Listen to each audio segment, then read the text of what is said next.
It's just I'm glad that I'm alive and I'm home. I appreciate all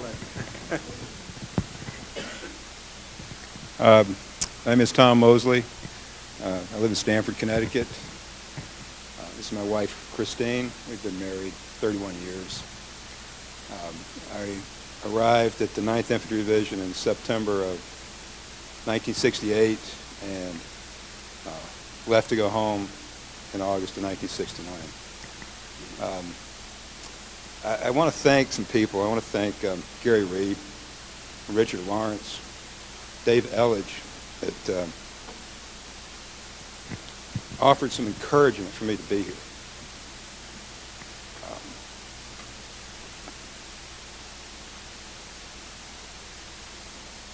It's hardly a day goes by I don't think of some of these guys. Larry Enright, Ed Bowen, Paul Bukowski. These are men that have been in my memories for 35 years. It's an honor to be here with these people. An absolute honor. And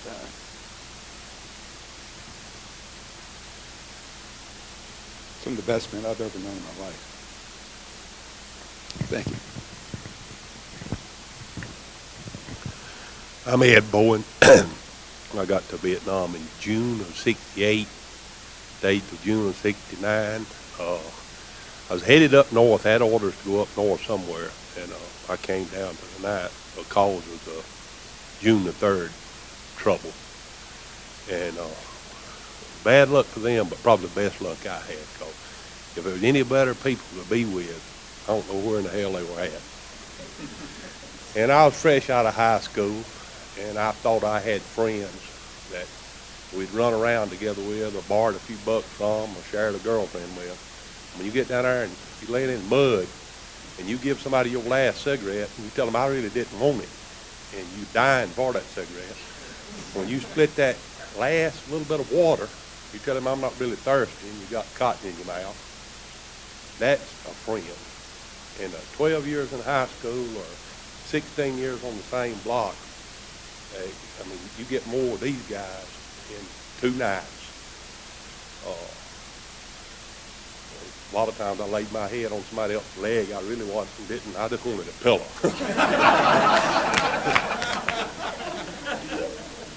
I came home, could have extended, never volunteered for anything. I wasn't going to volunteer for that.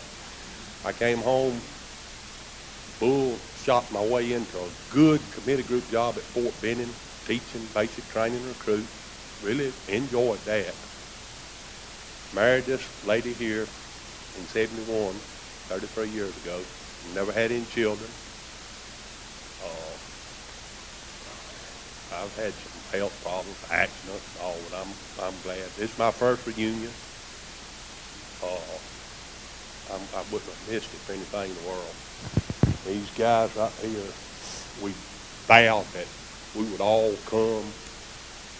A lot of you I remember crystal clear. A lot of you I can't get up. That's the price a man pays for being on the earth 56 years. With all, I said it many years ago, I'll say it again. Sir, with all due respect, you were hard to train, but once I got you broke in, you grasped quickly.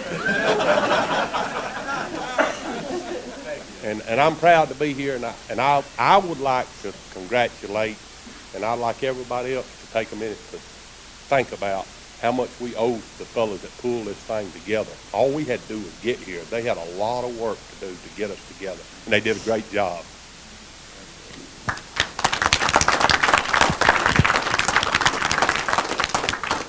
Don Rupplinger, nicknamed Buddha, from Wisconsin. My wife, Barbara, of 33 years, have 2 daughters.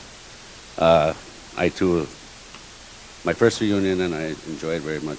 I too was supposed to go up north to the big red 1, and my twin brother was in the 9th Division, and I transferred down to the 9th. By the time I got there, he was already wounded and shipped to Japan. So, like Ed said, come June, we all got it in that big line. You know, that company got pretty well wiped out. So, but I'm glad to be here and got a bunch of comrades here that are, I go anywhere with them. Thanks. My name is Lee Phillips from Santa Rosa, California. I was in Nam in July of '68 through July of '69. And the one I used to wait for all the letters to come from was my wife and best friend, Kay. We got married after I came home in August of '69. And we've been married for 35 years, waited for our orders. We got orders to go to Fort Riley. So I finished out my hitch there, moved back to Santa Rosa, been there ever since. We have a daughter who just gave us a granddaughter here 2 months ago, so we're very excited about that. Like other guys have said here, it's an honor to be with you guys. And Ed put it best, I guess that's the price you pay for being on this earth. 55 years does it too, Ed. But I'm proud to be a part of you guys, and I want to extend a special thanks to those who put it together, and to Richard for his persistence get me to come, because it was a last-minute decision, and as Ed says, these guys, when they said they were coming, I had to come. One thing I'd like to say is when I got to country, I was a little bit behind these three guys I'm sitting with, and they took me under their wing, and I was the baby, but there was only one problem with that. They all left me there about 2 months before I went home.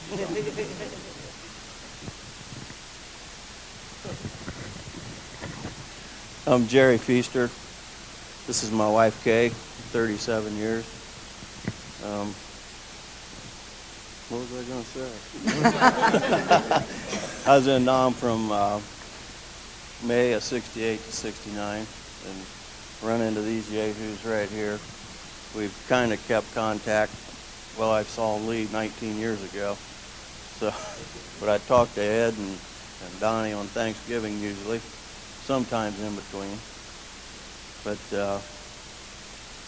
they pretty much stole the show here for me, because they've already said everything I wanted to say.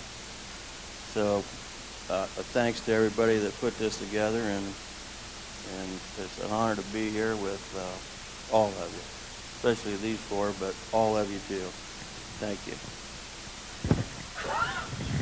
I'm Jim McNally from Oxford, Michigan. Was in the 4th Platoon through the end of May '68 through '69. And my wife, Kathy, 33 years. We have 2 boys. I work for a specialty carbide manufacturer and supplier.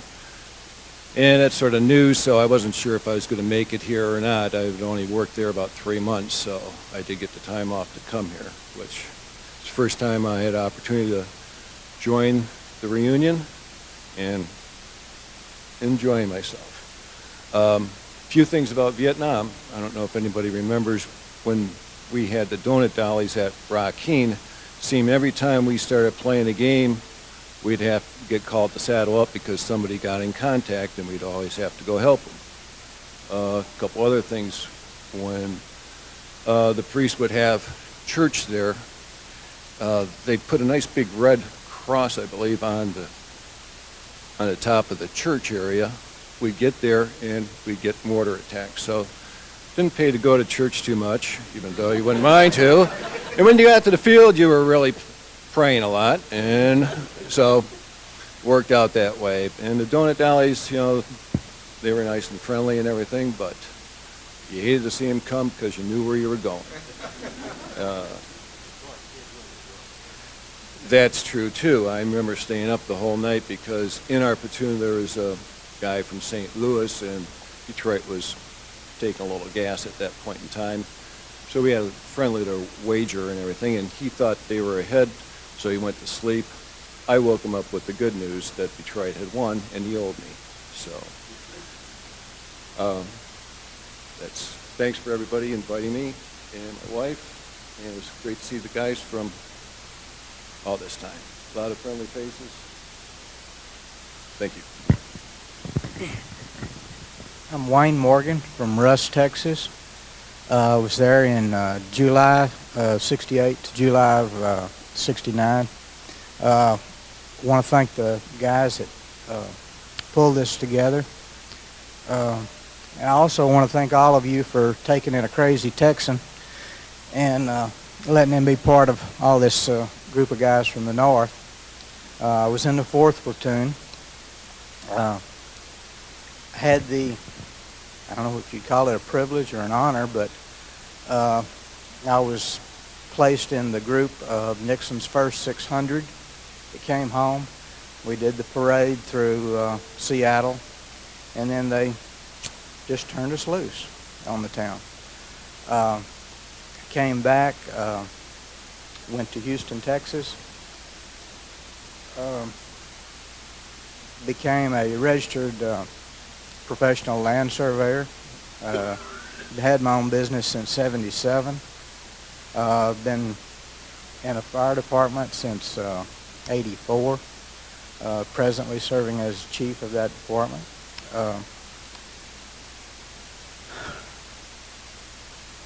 Met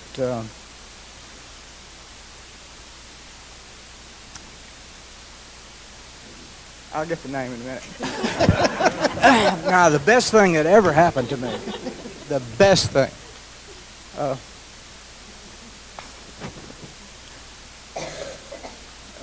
January will be, what's it, 34? 34 years. Thank you. Hi, I'm Jim Ebert, and I arrived in Vietnam with Jim.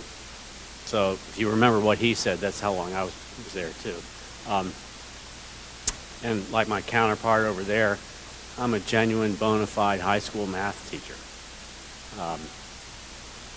And my experience coming home was probably like most of the rest of you. I just walked out and got on a truck. We went to Saigon, waited around at Long Binh, got on a plane, got off in California, flew home. My wife met me at the airport. The parents of my best friend stopped me at the top of the street where my home was and wanted to know about my experience. My wife wouldn't let me tell them anything about the medals that I was wearing.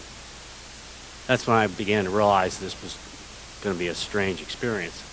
After about a week, I realized that my wife was furious with me. My sister was jealous, and my mother had just changed from being a hawk to a dove, so she was just glad I was home, but had nothing much to say about it. But I didn't care too much, because I was just glad to be back. But I had literally walked away from everyone, and I've never seen any of them until now. I stopped to see Jim in Detroit on my way to Seattle, and I just disappeared back into college. I grew my hair as fast as I could, which, you know, it's not too easy. What happened? But I did stop losing my hair when I got divorced. So I'm the happy parent of 2 blonde, blue-eyed knockouts, and I enjoy teaching high school. But like the rest of you, having been silent for 15 years, I finally heard my mother bragging about the fact that her son had been in Vietnam, and I thought, what? And now there's a course at my high school called Vietnam, the Literary and Artistic Response to the War. And the librarian declared me a primary resource, which is a long way from a baby killer. So things are changing, but I'm glad to be able to talk to someone who can understand what nobody else can understand. There's no point in telling anybody what happened, really, because they can't possibly know what you're trying to communicate. So it's really good to be back with a bunch of you again. My name is Jim Amundson. I was also in 4th Platoon. I was real pleased to see that there are other members of my platoon here. I wasn't really expecting that, but I'm very, very pleased about that. I'm married to my wife, Martha. Been married for 5 years, and we live in Conway, South Carolina. Although that's not the remembrance that my platoon mates had, because I was from Denver, Colorado, and the way I got to Conway is sort of convoluted. It was a long, long trip. I guess, start out leaving Vietnam. I was there from August through July, August of '68 through July of '69. And I was in the second group. Wayne was in the first group that went home. I was in the second group. We got to McCord Air Force, McCord Air Force Base in Fort Lewis. I was processing out. There wasn't any, well, there was a band. It was kind of like the one that I think that you talked about yesterday. There was a bass drum and a tuba or something like that. And that's about it. We got off the airplane, and the first thing they did was send us over to get our physical. I was processing out of the Army. And after an 18-hour ride on a C-141, they stuck a needle in my arm and took out some blood, which probably wasn't the smartest thing to do, because next thing I know, I was looking straight up at the ceiling, and somebody was saying, yeah, he's all right. It's the only time in my life that I ever passed out. But got over that, and I went home. The one remembrance I have of coming home from Vietnam, maybe some of you have the same one, but I left on the day as I was getting on the airplane to come home that they shot the moon rocket up. And right after I got home, back to Denver, at my parents' house, we turned on the TV and watched them land on the moon. And I've always remembered that. It was quite a journey for them and also for me. How did I get to Conway? Well, probably saying, where's Conway? Myrtle Beach, if you will.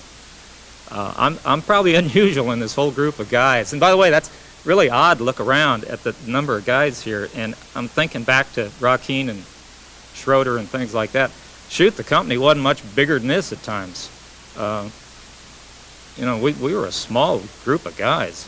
There just weren't too many of us. Anyway, yeah, the unusual part is, yeah, I did get out of the Army, guys. I really did. You called me lifer and all that stuff when I was over there.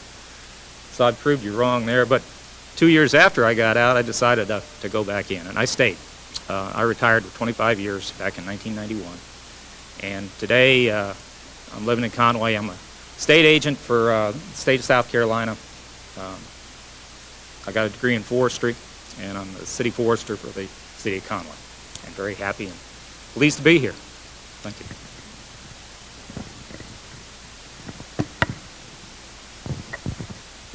I'm Paul Brown, originally from Edison, New Jersey. I've moved south to South Jersey. I'm now a good old boy, I guess you can call me that, Roebling, New Jersey. And this is my stepson, Josh, my son, Matt. I also have a stepdaughter, Melissa, and a daughter, Jillian. She's in college, second year at Temple. And I was in Vietnam, 68, 69. And what I remember when first getting there, getting off the plane, walking into the cafeteria, and the song that was on the jukebox at that time was Magical Carpet Ride. And I can tell you it was a magical carpet ride, that's for sure. When I was processed out in the field, well, the first three guys I met were Lee and Buddha and Ed. They had been there a couple months earlier, and like anybody else that's new, I tried to latch on to somebody, so I picked Ed because he was the tallest. And the first night out in the field, we were laying in an ambush patrol, and I don't think Ed got any sleep that night because every noise that occurred, and there was a lot of noises at night, maybe a little splash, I'd say, Ed, what was that? He'd say, oh, hell, it's just a lizard. Or, Ed, what was that? It's just a rodent. And then sometime later, there was this loud scream, and I hesitated to ask Ed what it was. But I figured, well, I better. I said, Ed? He said, I don't know. Come to find out, I don't know if you remember that, Ed, but come to find out, the RTO for the company commander had got bitten in the neck by a lizard. And that's what that loud scream was. So. But, you know, I have a lot of fond memories of Vietnam, a lot of good memories as well as bad memories. And as I look around the room here, I'm reminded that the good memories far outweigh the bad memories. And realizing that now, it's a little bit easier for me to talk about those things. But I'm really glad to be here, and it's good to see all of these old smiling faces. And I hope we get to see each other a lot more.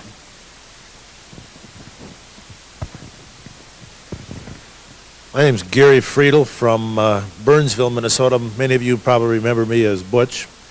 I had that name for the first 21 years, and then I got married to my wife. Nancy, and that was almost 35 years ago. I have my oldest son, Troy, with me, and my youngest son, Trent. I have a middle son, Todd, who couldn't get off police duty back in Minnesota. We have 8 grandsons now, and we were just blessed with a granddaughter 4 months ago today. So we have 8 grandsons and 1 granddaughter now. This is my first reunion, and I really want to thank Gary Reed for getting it together, and for Paul for his encouragement, most of all Sergeant Lawrence, Dick for getting this all together as a group, really. I never had any contact with any of you that I can recall, except for Dick. I saw him a couple, 3 times over the last 8, 10 years, whatever it was, my trips back and forth to Florida, taking my sons to college. Other than that, it's good to be here, and I'd like to say thank you for everybody for coming so we can renew the acquaintances. And maybe someday we'll have 30, 40 or 45, and we can get together again and share some more remembrances then. Thank you. Hi, my name is Paul Grunthold. I was in Vietnam from February of '68 till February of '69. I was in the field for the first 6 months, and then the company clerk left, and they needed somebody who could type, and I told him I could type 80 words a minute. I couldn't, but I stayed up pretty late doing the best I could, and then I ended up at Fort Lewis after Vietnam for basically just about a month, and I got an early out for seasonal occupation. You could get that's one of the things I learned was all the Army loopholes. So I got out 3 months early. I didn't have to extend to get 5 months early like some people did. But,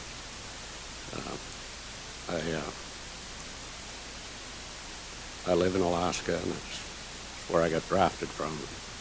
I'm still living there, so thank you. I'm Jim Bowman, and I live in Jupiter, Florida, and I think I was there in '69. That's all you want to say? We're glad you're here.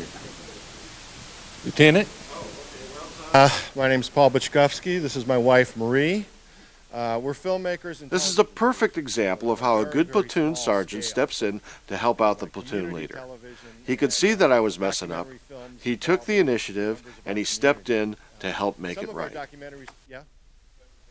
Oh, thanks, man. If you can just tilt it up a little bit. Tilt it up a little bit, and I'll lock it, okay? Yeah. Thanks. Okay, maybe I should start again for the camera. I'm Paul Bukowski. This is my beautiful wife, Marie.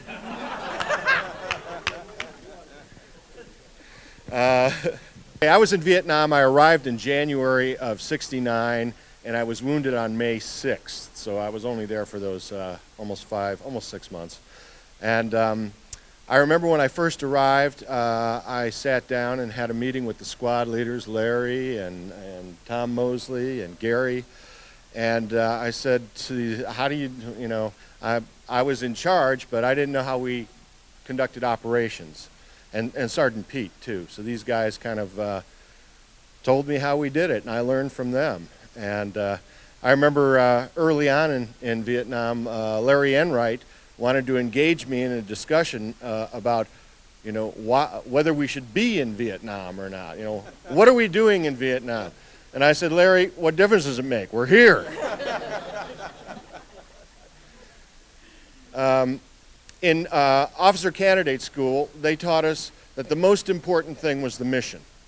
And then right after that came the welfare of the men. Well, to me, that was always kind of a chicken and egg thing, If the men weren't taken care of, you couldn't accomplish the mission. So I kind of made that my primary thing. But the way it turned out is you all took care of me. You all saved my life in Vietnam just by being good soldiers, and I really appreciate that. I felt safe with 2nd Platoon. You guys knew what you were doing. I learned from you, And I am so lucky and so grateful to have been assigned 2nd Platoon. And I want to thank Gerry for organizing this event, and especially Dick Lawrence, who for 33 years after I came back from Vietnam, I had absolutely no contact with any of you guys. And then one day in the mail, I get a letter from Dick Lawrence. It says, "Dear blank," and my name was filled in, Paul. "Were you in Alpha Company 2nd and 39th Infantry? If so, we're trying to find you. If you don't want to be found, that's okay, but let us know so we stop looking." So I called him up, and I sent him an email, and he called me up, and we had a conversation, and he put me on the list. And I am so grateful to Dick for finding me and all the other guys that you found so that we could all be here together for this wonderful reunion. Now, if Marie and I win the California lottery, for our 40th reunion, I'm going to fly you all into Monterey and put you up at Clint Eastwood's Mission Ranch. So keep your fingers crossed for us. Thank you all. Thank you very much.